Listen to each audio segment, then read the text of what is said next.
అద్దరిపోయే idea. Hasini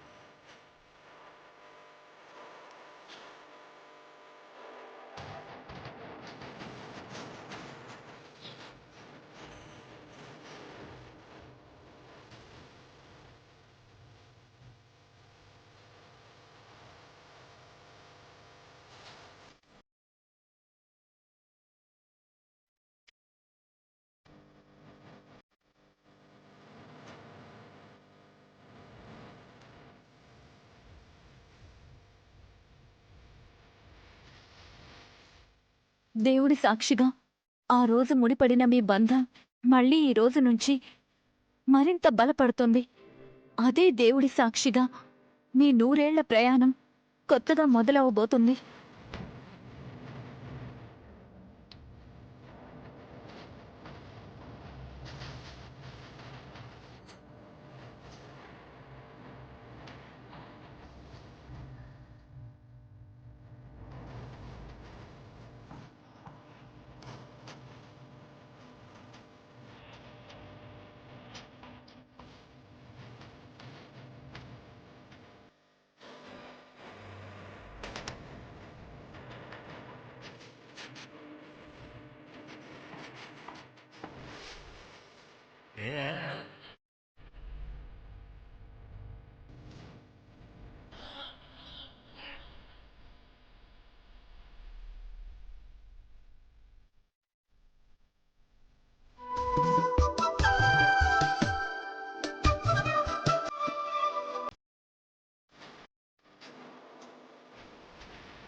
అమ్మా, పూజకి సమయం అవుతోంది, రండమ్మా.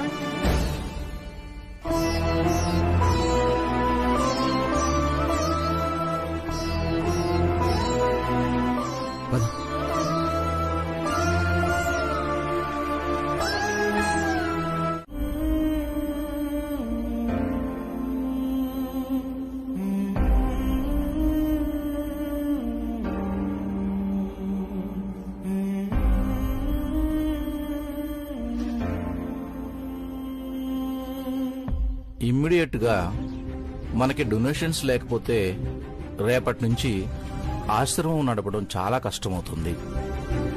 ఇప్పటికిప్పుడు డొనేషన్స్ ని ఎలా తీసుకురావాలో అర్థం కావడం లేదు. ఇంత తక్కువ టైంలో డొనేషన్స్ తీసుకురావడం ధరణి వల్లే అవుతుంది మాస్టర్. అవును మాస్టర్ గారు, గతంలో మన ఆశ్రమానికి ఇలాంటి పరిస్థితులు వచ్చినప్పుడు ధరణి చాలా సార్లు డొనేషన్స్ తీసుకొచ్చింది.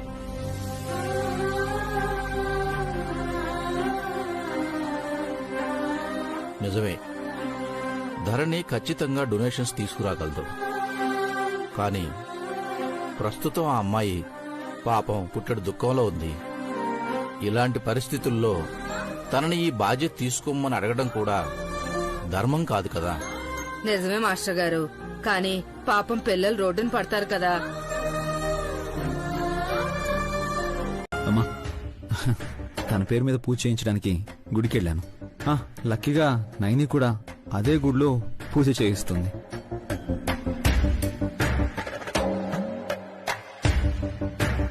రాహుకేతువుల పూజ చాలా బాగా జరిగింది. బాబుగారు నేను కలిసి పూజ చేశాం. అవునమ్మా, అదంతా ఒక మ్యాజిక్ లా జరిగిపోయింది. ఇక ఎలాంటి దుష్ట శక్తులు ఏమీ చేయలేవని పూజారి గారు చెప్పారు. త్వరలోనే అనుకున్నవన్నీ జరుగుతాయని చెప్పారు. సాక్షాత్తు ఆ మాట విశాలక్షమ్మ తల్లి చెప్పింది కాబట్టి జరిగిపోతాయి. అన్నీ అనుకున్నట్టుగానే జరిగిపోతాయి. బాబుగారు, మీరు విశ్రాంతి తీసుకుందరు, పైకి పదండి.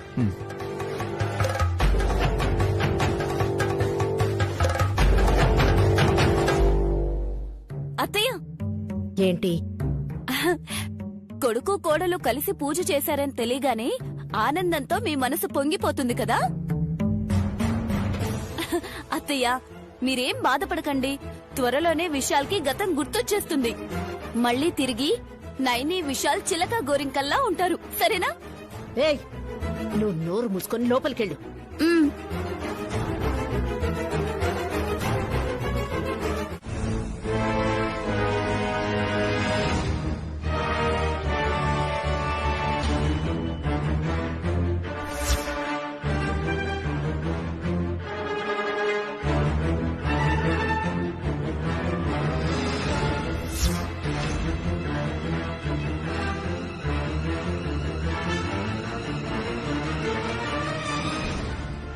ఈ పిల్ల సరాసరి ఇంటిని వెతుక్కుంటూ వచ్చిందేంటి?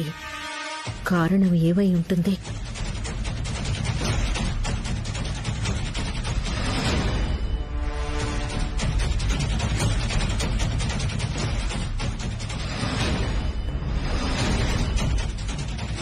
నమస్కారం అండి. నమస్తే. నమస్కారం. జగదీష్ గారిని కాస్త పిలుస్తారా? ఎందుకు? మేము ఆదరణ అనాథ శరణాలయం నుండి వస్తున్నాం మేడం. సార్ ప్రతి సంవత్సరం మా ఆశ్రమానికి ఫండ్ ఇస్తారు. ఈ సంవత్సరం కూడా అడుగుదామని వచ్చాం. ఆయన ఇంట్లో లేరు. నేను చెప్పి తర్వాత పంపిస్తాను, మీరు వెళ్ళండి. అది కాదు మేడం, ఫండ్స్ లేక ఆశ్రమంలో పిల్లలు చాలా ఇబ్బందులు పడుతున్నారు. దాదాపు రోడ్డున పడాల్సిన పరిస్థితుల్లో ఉన్నారు. ఇప్పుడు ఆశ్రమంలో పిల్లల భవిష్యత్తు సారిచ్చే ఫండ్ మీదే ఆధారపడుంది. దయచేసి ఒక్కసారి పిలవండి మేడం, ప్లీజ్. ఆయన బయటికి వెళ్లారని చెప్తున్నాను కదా. ఈవినింగ్ చెక్ పంపిస్తాను. ఇప్పుడు మీరు వెళ్ళండి. పోనీ విశాల్ సార్నైనా పిలవండి. యాక్చువల్గా ప్రతి సంవత్సరం విశాల్ సారే వచ్చి చెక్కిస్తూ ఉంటారు. విశాల్కి కాస్త హెల్త్ బాలేదు, రెస్ట్ తీసుకుంటున్నాడు.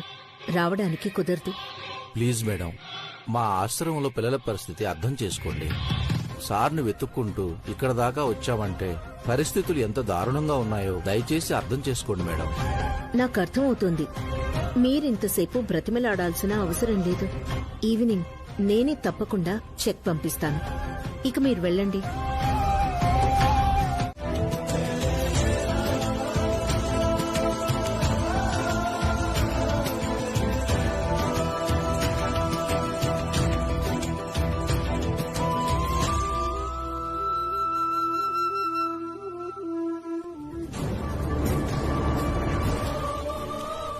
ఏయ్, ఏంటి రాత్రిపూటిలా పిచ్చి పిచ్చి బొమ్మలు తయారు చేస్తున్నావు?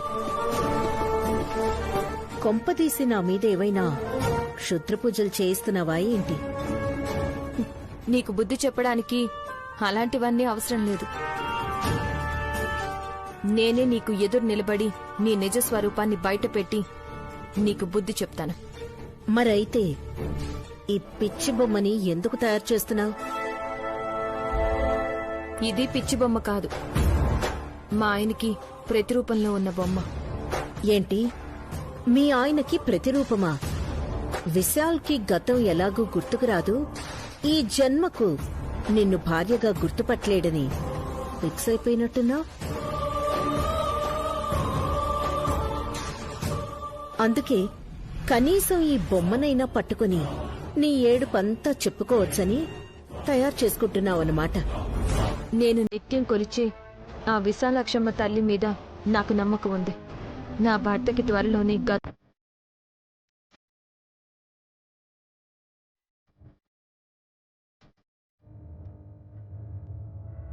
నైని, నీకోసమే వెయిట్ చేస్తున్నాను.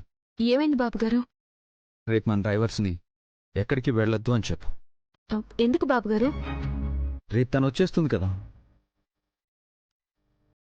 తనొచ్చి మనకి ఫోన్ చేసి తను ఎలా వస్తుందో తెలియదు కదా. బస్కి వస్తుందో, ట్రైన్కి వస్తుందో, లేదంటే ఫ్లైట్కి వస్తుందో పిక్ చేసుకోవడానికి వీళ్ళని ఒక్కొక్క చోటకి పంపిద్దాం. అప్పుడు లేట్ లేకుండా డైరెక్ట్గా ఇంటికి తీసుకొచ్చేస్తారు.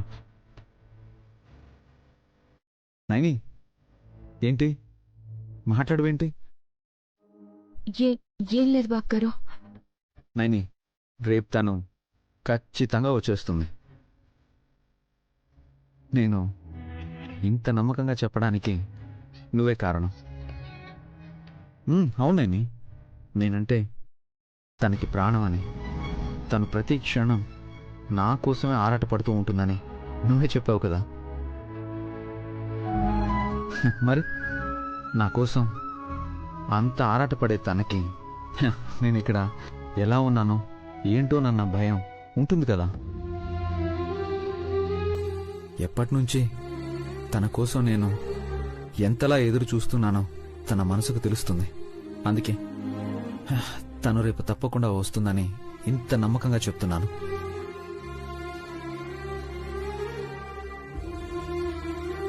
నైని, ఇంతకీ ఆ బొమ్మ ఏంటి? మీ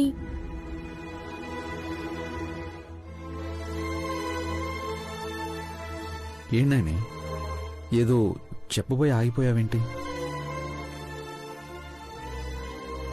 మన వాళ్ళతో మాట్లాడలేకపోతే ఆ బాధ నరకం కంటే ఎక్కువగా ఉంటుంది బాబుగారు. అలా మాట్లాడలేని పరిస్థితులున్నప్పుడు మన మనసులోని కష్ట సుఖాల్ని ఏదైనా వస్తువుతో గాని బొమ్మతో గాని పంచుకుంటాం. అలా పంచుకునే క్షణంలో వాళ్ళనే మన వాళ్ళు అనుకుంటాం. మన ఎదురుగానే ఉన్నారు అనుకుని ఆనందపడిపోతాం. ఒక్క మాటలో చెప్పాలంటే ఇది బొమ్మ కాదు బాబుగారు, నా ప్రాణానికి ప్రతిరూపం. నైని, నువ్వు అంత ప్రాణానికి ప్రాణంగా భావిస్తున్న వ్యక్తితో మాట్లాడే పరిస్థితులు నీకెందుకు లేవు అని గాని, మీ మధ్య ఎలాంటి పరిస్థితులు దారి తీశాయని గాని నేను అడగను. కానీ ఒక్క మాట మాత్రం చాలా బాగా చెప్పగలను.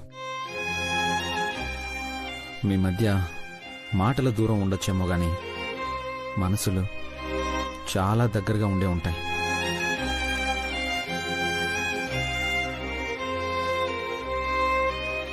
ఇంత ప్రేమించే వ్యక్తి దొరకడం తన అదృష్టం. అంటే ఇప్పుడేంటి? ధరణి ఎక్కడుందో అమెరికాలుడికి తెలియకూడదంటే ఆ ధరణిని భూమి మీద లేకుండా చెయ్యాలి, అంతేనా?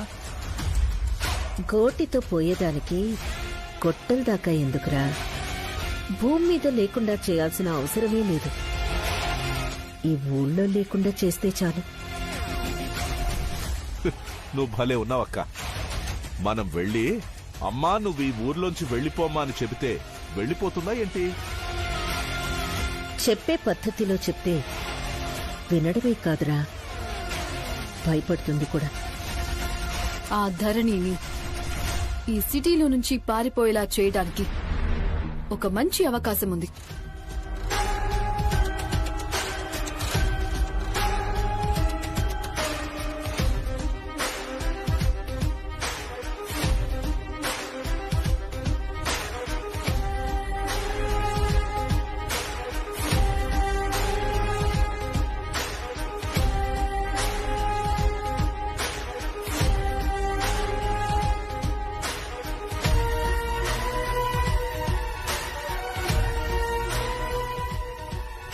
అర్థమైంది కదా? ఆ రూట్లో నరుకునిరా పర్సు. అది ఈ సిటీలోనే కనపడదు. అలాగే జాస్మిన్ పాప. అక్క,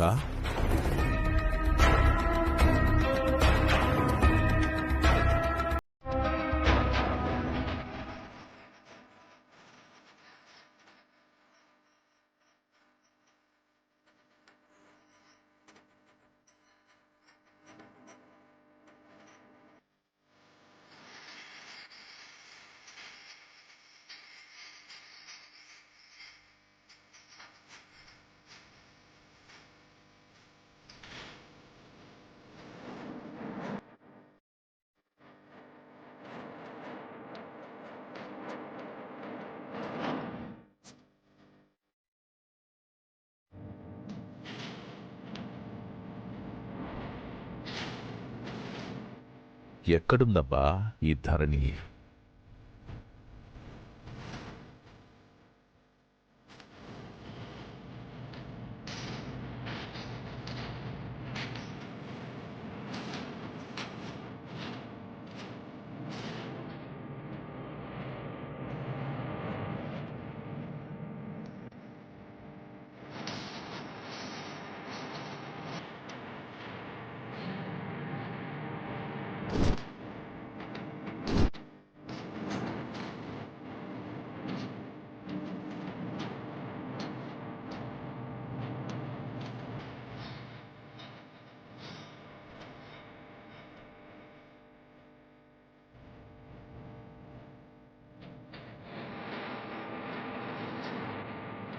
ఎవరు కావాలండి?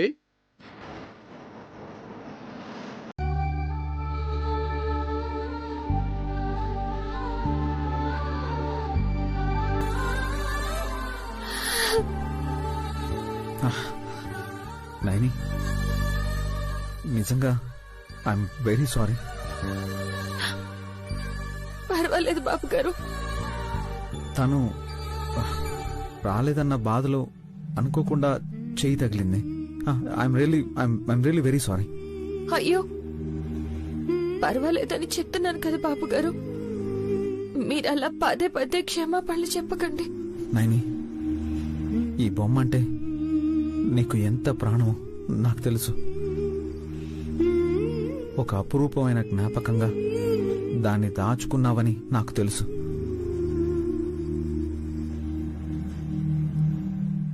అది ముక్కలైనందుకు నువ్వు ఎంత బాధపడుతున్నావో నాకు అర్థమవుతుంది. నైని, ఒక బొమ్మ పోతే మరో బొమ్మని తయారు చేసుకోవచ్చు. అయినా ఈ బొమ్మ కోసం ప్రాణం పోయినంతగా విలువెల్లాడిపోతున్నావు. మరి తను ఈరోజు వస్తుంది, రేపు వస్తుందని పిచ్చివాళ్ల ఎదురు చూస్తున్నానే.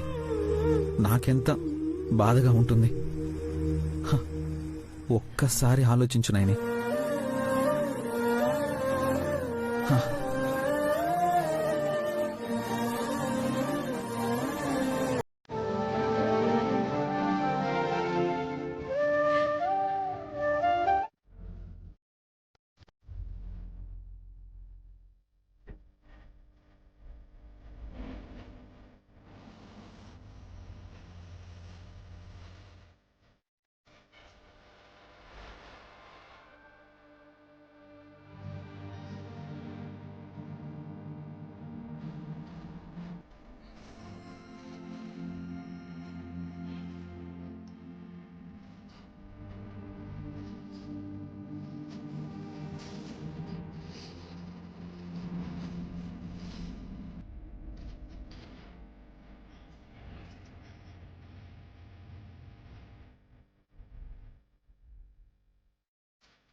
నైని, ఇప్పుడు నీ మనసు కాస్తైనా కుదుట పడుతుందని, నీ బాధ ఎంతో కొంత తగ్గుతుందని అనుకుంటున్నాను.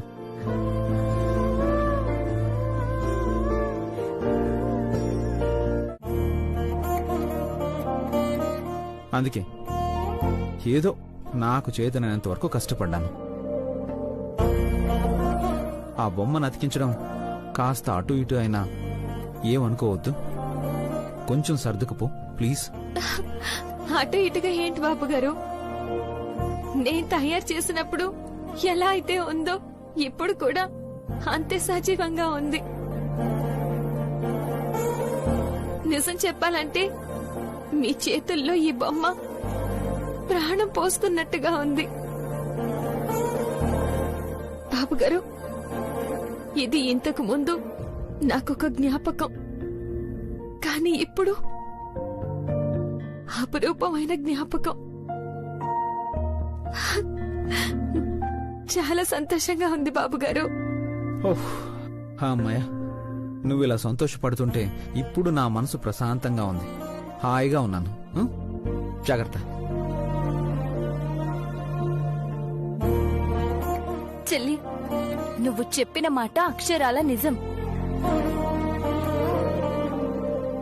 విశాల్ చూపులో మాత్రమే నువ్వు లేవు, కానీ మనసు నిండా నువ్వున్నావు. నీ మీద ప్రేముంది, అందుకు నిదర్శనం ఈ బొమ్మే చెల్లి. బాబుగారు ఫోన్ చేసే సమయంలో నేను కూడా బాబుగారికి ఫోన్ చేస్తే అప్పుడు ఫోన్ కలవకుండా బిజీ అని వస్తుంది కదా.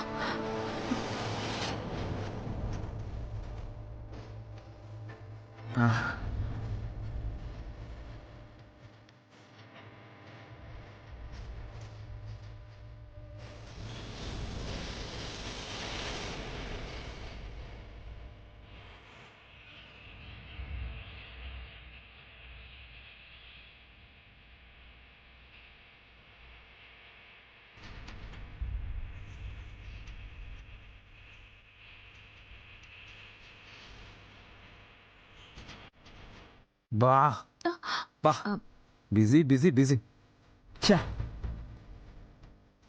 సిగ్నల్స్ లేవేమో బాబుగారు, తర్వాత ఫోన్ చేద్దరు గాని ముందు మీరు టిఫిన్ చేయండి. లేదు నేను తనతో మాట్లాడేంత వరకు నేను పచ్చి మంచినీళ్ళు కూడా ముట్టుకోను.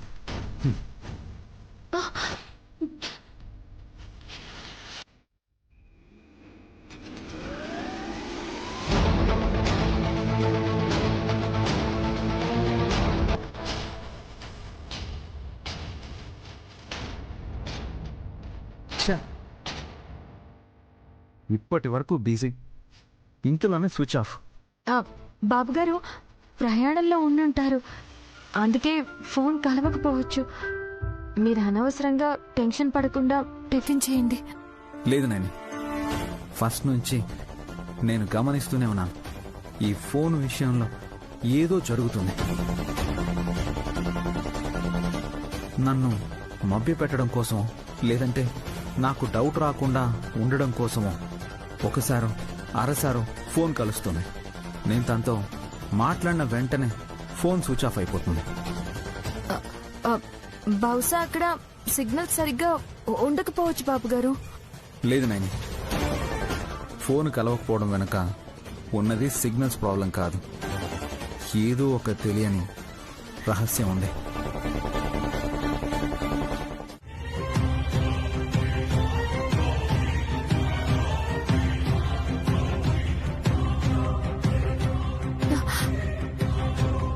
హాసరమ్మ గారు, విశాల్ బాబు గారు కనుక పోలీస్ స్టేషన్ లో ఫిర్యాదు చేశారంటే చాలా సమస్యలు ఎదురవుతాయి. ఆయన వెనక్కి వచ్చేలా ఏం చేయాలో అర్థం కావట్లేదు. విశాల్ ని మనం ఎంత ప్రయత్నించినా ఇంట్లో నుంచి వెళ్లకుండా ఆపలేకపోయాం. అలాంటిది వెనక్కొచ్చేలా ఎలా చేయగలం చెల్లి? అమ్మగారు, ఒక్కసారి మీ ఫోన్ ఇవ్వండి, నేను మరోసారి ప్రయత్నిస్తాను. తీసుకో.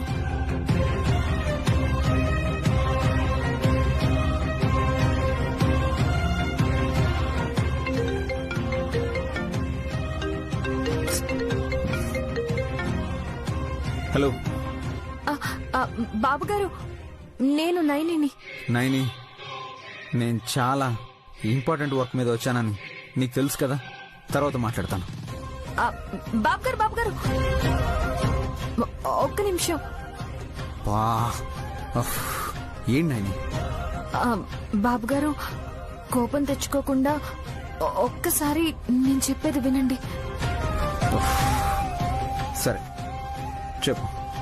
బాబుగారు, మీరు పోలీస్ స్టేషన్కి వెళ్లి ఫిర్యాదు చేస్తే వాళ్ళు ధరణివి పెద్ద పెద్ద ఫోటోలు గోడలకు అంటిస్తారు. రేపు తను వచ్చాక అందరూ తనని చూసి ఈ అమ్మాయి ఇంట్లోంచి వెళ్లిపోయిందని తనని సూటిపోటి మాటలు అంటారు. అది తనకి ఎంత బాధ కలిగిస్తుందో ఒక్కసారి ఆలోచించండి. తనని అలా బాధ పెట్టడం ఎంతవరకు ధర్మమో మీరే చెప్పండి.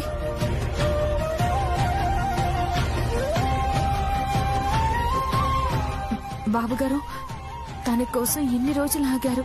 నా మాట విని ఈ ఒక్క రోజు ఆగండి. నువ్వు చెప్పేది నిజమేనని ఒప్పుకుంటాను, కానీ ఒకవేళ తనకేదైనా ప్రమాదం జరుగుంటే అదే నా భయం అంతా. అందుకే కంప్లైంట్ ఇవ్వాలి అనుకుంటున్నాను.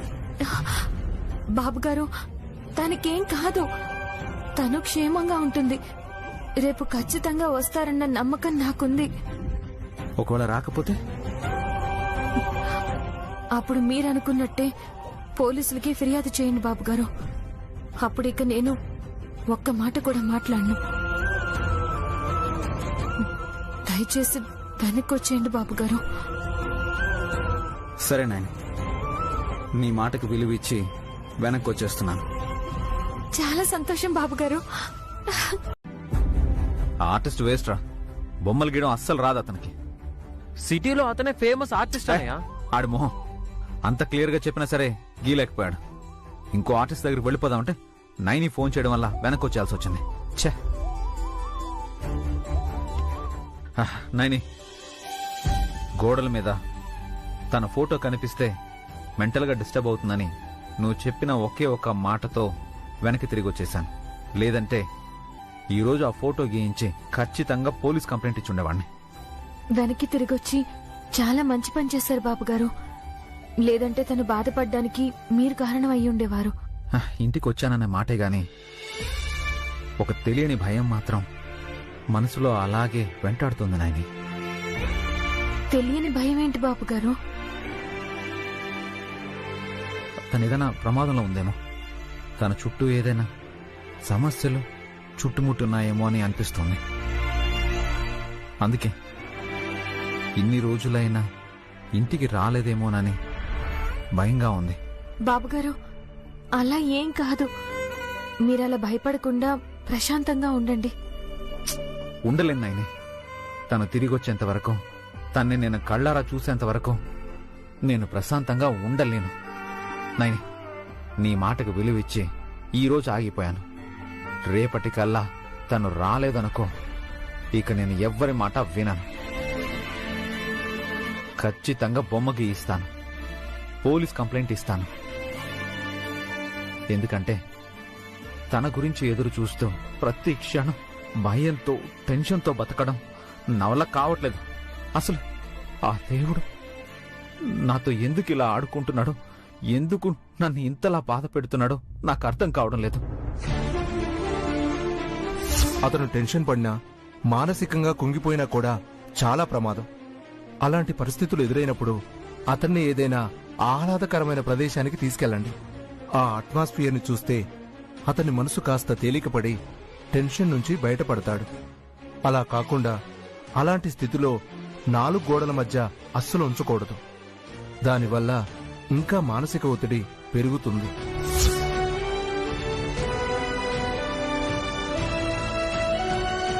బాబుగారు, మిమ్మల్ని పార్కుకు తీసుకెళ్తాను రండి. ఏంటి, నన్ను పార్క్ తీసుకెళ్తావా? అవును బాబుగారు. నైని, నేనున్న పరిస్థితి ఏంటి? నువ్వు మాట్లాడుతున్న మాటలేంటి? అవును బాబుగారు, మిమ్మల్ని పరిస్థితుల్లోంచి బయటికి తీసుకురావాలని పార్కుకి తీసుకెళ్తాను అంటున్నాను. ఏదైనా ఆహ్లాదకరమైన ప్రదేశానికి వెళ్తే మీరు కాస్త ప్రశాంతంగా ఉంటారు. నైని, ఒకవైపు తన గురించి నా టెన్షన్లో నేనుంటే నువ్వేంటి ఆహ్లాదకరమైన ప్లేస్ అంటావు అర్థం లేకుండా? బాబుగారు, తను వచ్చేసరికి మీరు ప్రశాంతంగా ఉండాలి.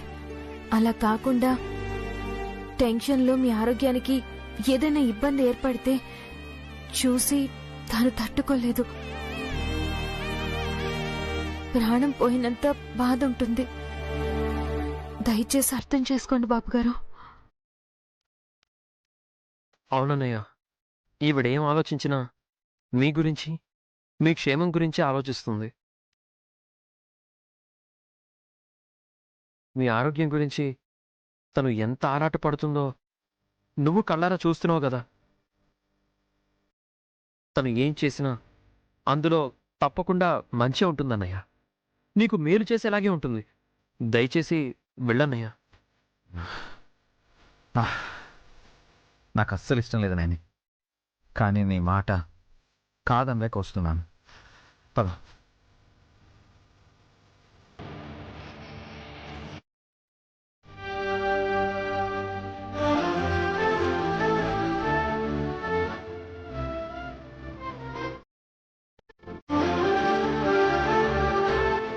దిగండి బాబు గారు.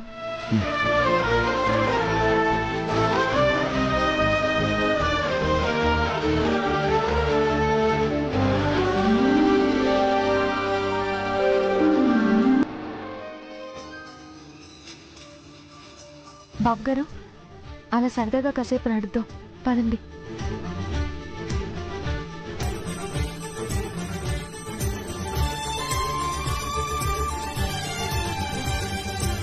బాబు, నేను మీతో ఆడచ్చా?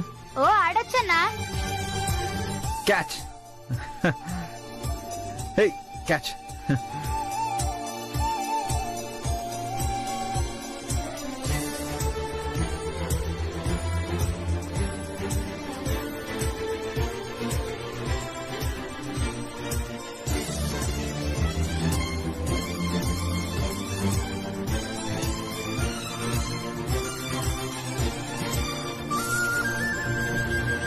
మీలో ఇంత సంతోషాన్ని మళ్ళీ ఇన్ని రోజుల తర్వాత చూస్తున్నాను బాబు గారు. మీ సంతోషాన్ని చూసి నాకు ఆనందంతో మనసు నిండిపోతుంది. Okay, bye children. ఇంకా మీరు ఆడుకోండి. బాయ్ అన్నా. చాలా థ్యాంక్స్ నాయని. కృతజ్ఞతలు దేనికి బాబు గారు? మనసులో ఏదో తెలియని అసహనం, దిగులుగా ఉండేది నాయని. 4 గోళ్ల మధ్య ఉండడంతో ఆ దిగులు ఇంకా పెరిగిపోయింది. ఇప్పుడు ఇక్కడికి వచ్చాక, ఈ అట్మాస్ఫియర్ అంతా చూశాక మనసంతా చాలా తేలిగ్గా, హాయిగా అనిపిస్తోంది. ఈ సంతోషం అంతా నీ వల్లే కదా.